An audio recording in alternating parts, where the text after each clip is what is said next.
Video ध्यान से सुनना, क्योंकि आपका दिमाग हिलने वाला है और आप अपना सिर पकड़ने वाले हो। पहले इसका प्लान सुनो। हर एक ऑपोजिशन लीडर से मैं अपील करना चाहूंगा, राहुल गांधी, अरविंद केजरीवाल, अखिलेश यादव, ममता बनर्जी, सारे के सारे ऑपोजिशन लीडर, प्लीज 20 जुलाई को मार्च में पार्टिसिपेट करो और इसे एक नेशन वाइड मूवमेंट बनाओ।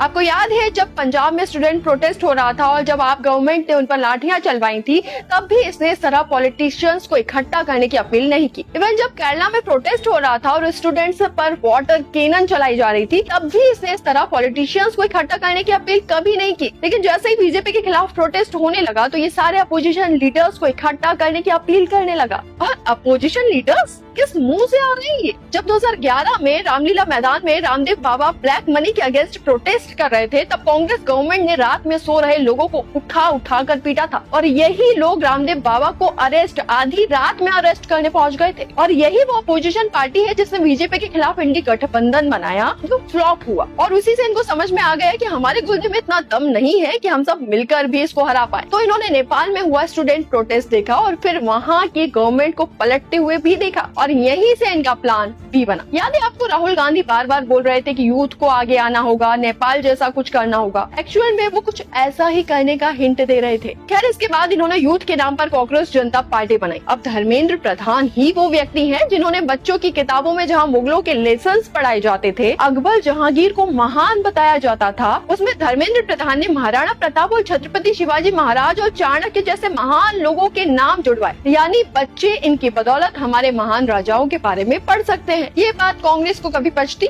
नहीं। यही नतीजा है कि आपको इस पूरे प्रोटेस्ट में फैज अहमद फैज के गीत बस नाम रहेगा, अल्लाह का गाते हुए लोग मिल जाएंगे।